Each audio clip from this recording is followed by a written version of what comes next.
50% of the medication is not taken in time. Of course, this has a wide range of parameters, but obviously there's a big issue in reliable in taking medications. We tried to solve it with this box that reminds the patient or the user to take their medicine. And this is also something that costs a lot of money to the caregivers, to the health system. Welcome to We Talk IoT, where we explore the ideas and impact behind AI-driven tech of the future and how data creates real business opportunities. To stay ahead of the innovation curve, subscribe to our newsletters on the AFNet Silica website. I am your host, Ruth Hayduck.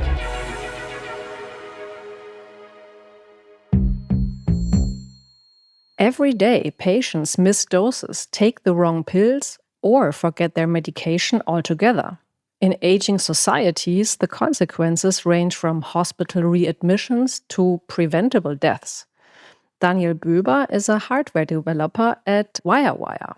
His team built the ANABOX Smart, a connected pill dispenser that runs on NB IoT, holds pharmacy approval, and is already in use in some nursing homes across Europe. No Wi-Fi, no patient app. Let's hear more about it. Welcome to the show, Daniel. Hello, hi. Daniel, welcome to We Talk IoT. You are a hardware developer at Wirewire. Tell us briefly, what does Wirewire build and how did you end up working on a smart pillbox? So Wirewire is a pretty young company. We are just 3 engineers in our team. I am the hardware engineer and we also have Robert and Chris. I think we introduced them later. We build basically IoT devices. The wide range of IoT devices is what we want to build. And the pill dispenser is one of our first projects.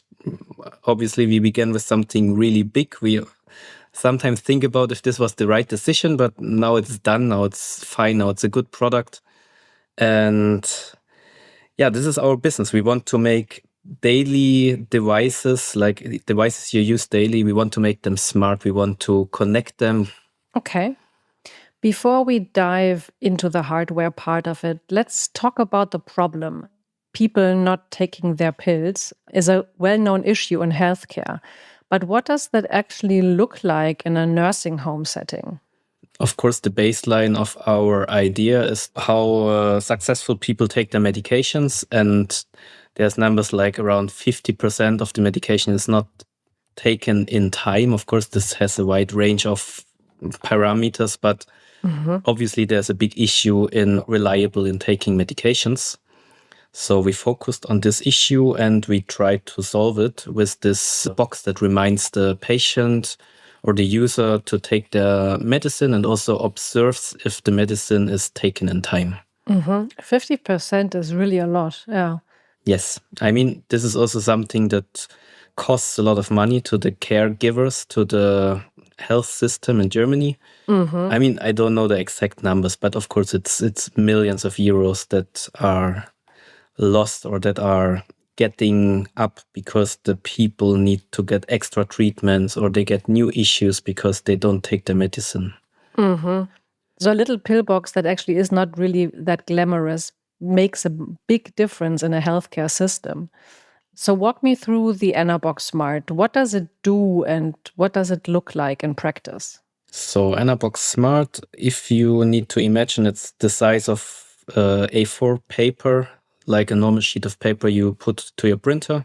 And it has 27 compartments, so 7 days for intake times, which is the baseline for the most people. So they have like in the morning, they have to the lunchtime, they have in the afternoon and maybe also night.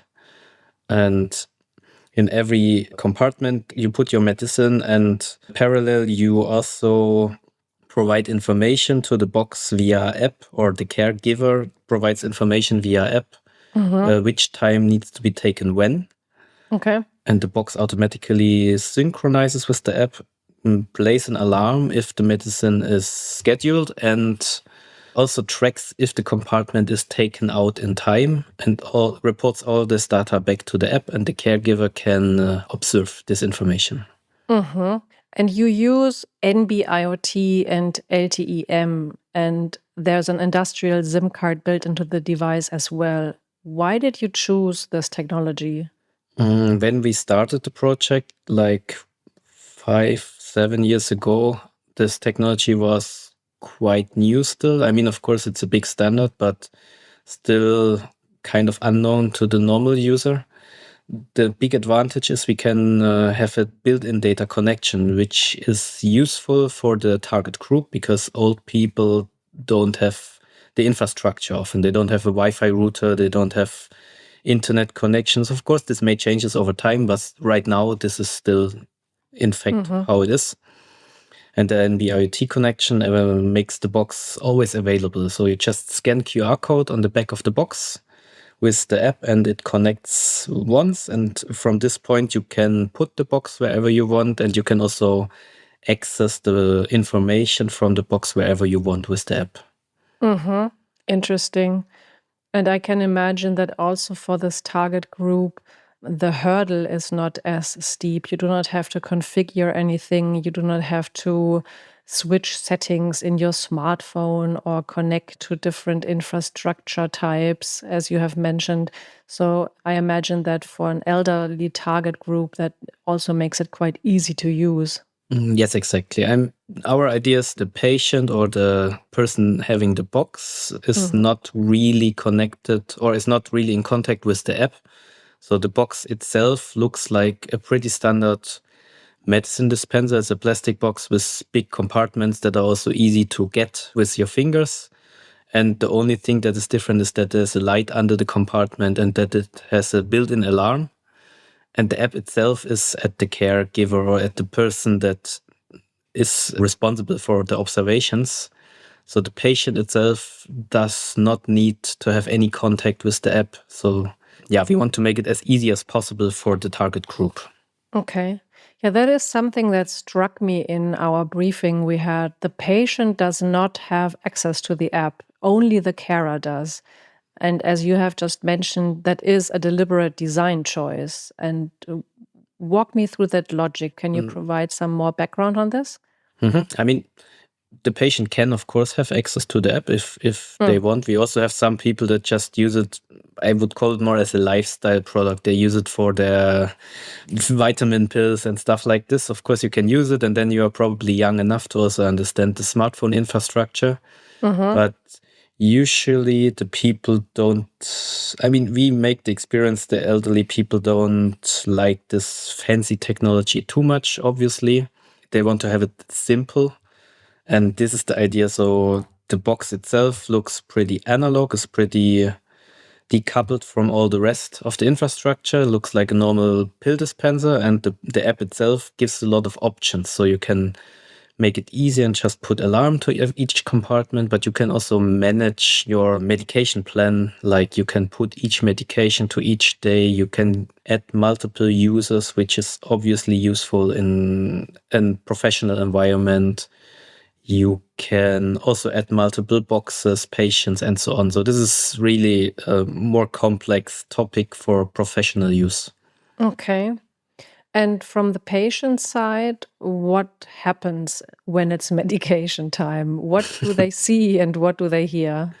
Yeah, I mean, this is kind of dependent on your setup, but the baseline is you get a decent alarm, like a kind of silent reminder, and also like a silent beeping from the box. And also the compartment itself, as one of the 27 containers will begin to blink. Okay. And so you see exactly which compartment you need to take out. And once you have taken this, the light stops and the alarm, in case you configured a more intense one, will also stop. Okay. Going back to the technology, NB IoT in particular, what does it give you that other protocols simply cannot? Is it purely about connectivity in environments where Wi-Fi is unreliable, or is there more to it? NB IoT is designed to connect products with less data usage. So this is the big difference to normal LTE smartphone devices. The advantage for us is mostly the costs for it, because we don't need big data packets. We have like around about 100 megabyte of data per year we use with the box. Maybe even less, depends on the usage. This gives us good options to contracts that are not available with the standard SIM cards that like cost 30 euros per month or something like this, or 20 euros per month. And ours is much cheaper. So we have the option to connect the box, and we don't need the extra contract for the customer to pay some fees each month. Okay. And you already mentioned some use cases that maybe younger customers use it as a lifestyle product, but also elderly people who need help being reminded of their medication, use it in a nursery home setting. And I think you already have deployed the solution into some nursing homes. What does the rollout look like in practice? How does the box slot into an existing care routine, or does it change the routine for the people who take care of their patients? We already discovered some environments are really good for the box, others are not. For example, hospitals, they are difficult for us because the patients need observed intake each day. This is difficult with the box because they are not allowed to put multiple medications to the patient. But what works well is like this home care environment. So if, for example, a care person comes every day and brings medication, we can maybe reduce this effort to once every week. This already saves a lot of time. So just once every week, the care person needs to refill the box, and at the same time, someone can observe if the intake happens. And as a side effect for other people, or like also the more close people to the patient, they really see that some interaction happens. So they see the person is still doing something, which is, I mean, it sounds bad, but it's quite helpful in some situations, because I know from a friend, he had his grandma and he was also alone at home, and she felt, and just one day later they discovered her. And of course, this is a difficult situation that is obviously not new for us. We know that this happens a lot. And this box can give you a bit more insight to see and to request if there's some difficulties. Okay. Yeah, so it actually also can help in emergencies, like an alarm giver, probably. Like when there is no reaction, you know that there's something wrong at home. Yeah, at least it's some extra information you get that you usually may don't have. I mean, best situation is, of course, you have a good relationship to your elderly people and you call them like every day at least once. I don't want to judge, but we all know that the reality is often different. We all have stuff to do and maybe we forget, and often the bad stuff happens in these situations. So you have one more information available that can kind of check if the people are good and if everything kind of works. Yeah. Yeah, and maybe we can also reframe it positively. I didn't want to sound too harsh there. Yeah.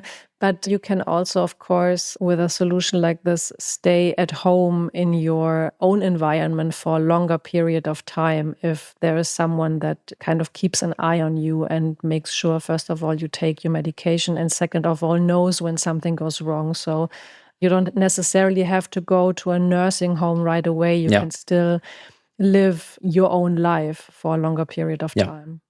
I think what you describe is the base heading of all those products that want to make the period longer. The people can stay at home and not need to enter new environments or observed environments. We all want to stay as long as possible at home. We like our familiar environment. And I think this box can really help to make this period longer that you can stay at home.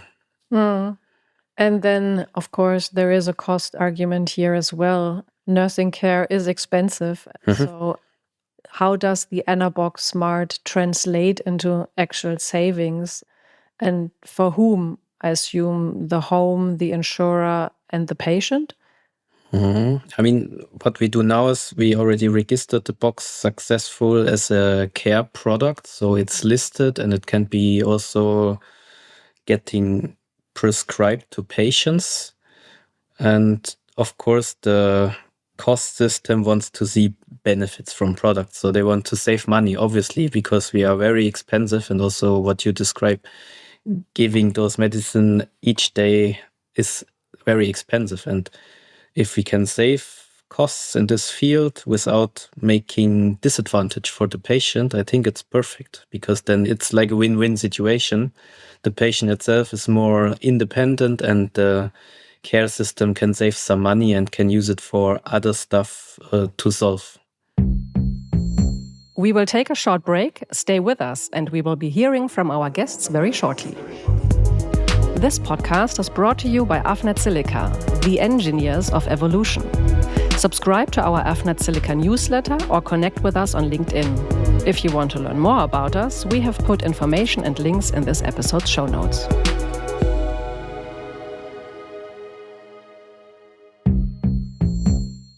Getting a medical device to market in Europe is not simple, but you now have a pharmacy approval, if I understand it correctly, and a Class I classification under the EU regulations. What did that journey look like? I mean, Class 1 is obviously easier than the other stuff that is like used in hospitals, that is a higher class and needs to fulfill much more regulations. But anyway, it's a medical product, which often is required also for prescriptions. And the journey was long and intense. It's a lot of bureaucracy, a lot of documentation, a lot of reacquiring, and a lot of parties also involved for the regulatory and everything. I mean, we are hardware developers. Our partner is already in the market and sells medical products, which was helpful. But anyway, it was a lot of new stuff for us because it's an electronic product. And this we all never did. And we need to learn how to document, how to test, which certification it needs. And it was a long journey, definitely. You also have commitments from 2 health insurers to include the ANABOX mark in their catalog. How did you get there, and what does in the category actually mean for a manufacturer? What we have now is the listing and the care catalog, which means generally it is possible to get money from your health insurance for it. We have a very diffuse system here in Germany with a lot of parties involved in the health system, which makes it very complex. But it basically means the parties can give you money, or even they can pay all of the box for you. But we still in the process to figure out what's best to make this possible. So we go together with patients to their health insurance and we try to negotiate how the cost approval works. And we are in the flow to make this as easy as possible. The device is designed to work across Europe, not just in Germany. You have European patents and industrial SIM with EU-wide coverage. How important is that pan-European angle? It's an opportunity, definitely. Honestly, we have customers around Europe, but it's not our main market for this product right now. But we want to improve. For example, Switzerland is a good opportunity, and also Austria, we have some customers, so more the nearby ones. Technically, the product is ready for this, so we can roll out in other countries. If we sell it as a normal product with a price tag, then this is also fine. If we want to also make it possible with other health systems, of course, this is more work. I don't have a schedule when we can do this, but maybe this is also an opportunity for the future, definitely. And I think you mentioned that with the industrial SIM, you can also take the box on vacation, for example. I think that also helps with that. Yeah, technically it's possible. The SIM card is pretty widely available in Europe. There's some countries that are not supported, but the most of the countries are. And yeah, you can technically take the box with you. Of course, it's not that small, but we really have people that do this. They take the box with them and they use it in different places, which is also a nice feature, of course, yes. Your core message, if I understand it correctly, is about taking classic business models and digitalizing them using unobtrusive, familiar objects. The ANABOX is a pillbox, and you also work with e-paper and digital photo frames. Is there a common thread? Yeah, I mean, exactly how you describe it. We want to search analog products and we want to make them smart and want to integrate them in a technology ecosystem. So our other product is very different from this medical product. It's a pure lifestyle product. It's an e-paper photo frame, which means you have a picture frame that first glance looks like a normal picture frame. Most people cannot differentiate if it is an electronic product or not, but you can update this picture frame also via app. And what the most people know is this Amazon Kindle readers that are like this black and white e-papers, but technology is evolving, and we have colorful e-paper now, which makes it possible to show real pictures on e-paper. And they look literally like print. It's not what you know from your smartphone screen. It's not what you know from your computer screen. It's really something different that is not glowing and this literally looks like paper. Wow, interesting. You are a startup. What has gone well for you so far, and what has maybe not gone so well since you started building this? I mean, definitely we are still a startup. Yes, we are small, we are fast developing, which is good. We did a lot of things right because the ANABOX worked. It's a very complex product and we could make it somehow possible to bring it to market, which is also a good feeling to have your own product that you develop by yourself and now people are using it and are really happy using it. This is a fantastic feeling. If I need to decide, like some years back again, I would not start with the ANABOX Smart because it was a very complex and long-lasting project. I would probably go with a more fancy project like this e-paper frame first glance, but it doesn't matter now. I mean, we have both products now and it works all quite well, and I can just recommend to people to check the markets, to always talk with the people. Don't just develop by yourself. Try to always involve all the parties you develop for. We also made this mistake in the beginning. We made the box way too small and we talked to the people using it and they said, no, we cannot get the compartments out of the box. So we need to make a complete redesign of the idea. If we didn't do this, then we would have a product now that's not fitting the market, and it's then in the end, it's waste of money. What comes next for Wirewire and the ANABOX Smart? Where does this go in the next 2 or 3 years? We hope we can do more with the caregivers, with the health system, and we hope we can give more access to the box to patients and to generally to users. Right now, you can just buy the box in our website, and for the future, we want to have it as a real health product that you can talk with your doctor with, and then you can get it as really a help. And we want to give more support for companies that take care of people and for environments that take care of people. Yeah. You work together with a medical company on this product. I think they're called Unmed. Yes. You work together with a partner. Do you want to elaborate a little bit about this partnership? Yeah, exactly. We began to work with Unmed. This is a company sitting in Erzgebirge, Germany, and we came to them with our idea and luckily they liked it. So we started kind of a partnership with them, and they were always a big help for us because they are already a bigger company. They already built pill dispensers that you know, like the normal plastic boxes you can buy in the Apotheke. And they were always helping us with the processes, and they also help us with the injection molding stuff. And I think without this partnership, the product would have not been possible for us because it's just way too complex, way too expensive. And you already mentioned some suggestion you would have for other hardware developers who would want to build IoT products, to always work with a partner, understand the market, understand the user and their needs. Is there anything you would like to add to that? I mean, for me as a hardware developer, it's a great time now because a lot of things change. This rapid development is getting real. I mean, we can order literally hardware and getting it in the next 10, 15 business days, which was so expensive in the past and so complex in the past. So everybody can do it. Everybody can start developing hardware right now. We also have like a low entrance level because we have those Arduino, we have a lot of community to get to know what means hardware development and to develop products.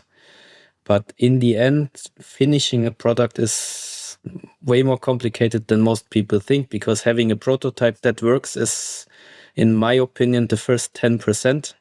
And the other 90% is like getting the product to market, which is documentation, which is finding partners, which is getting supply chains, which is the requirements and all those things. And it's not like I want to scare someone. It's part of the process.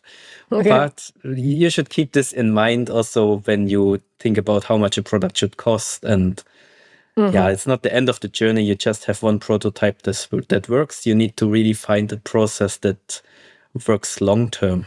And it's probably also part of the fun to figure all this stuff out.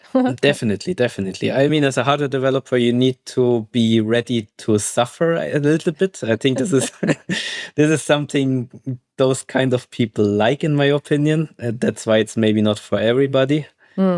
I can also say we got a lot of support from AFNet. They were with us from the beginning. They gave us support selecting the right parts, and still we are in very close contact with them. I would even say that some of the employees now, we are kind of good friends. We really talk with each other about what we do, and it's not always about business. So this also helped us a lot with the electronics to get to the point where we are now. Terrific. If you had to put together a soundtrack for this episode, what song would you put on it? The Red Hot Chili Peppers' Californication. This is a great song, and I love their music, and I love rock music. And this is like a good song to start with the summer now, I think. Okay, terrific. Thank you so much, Daniel, for joining us and sharing your expertise.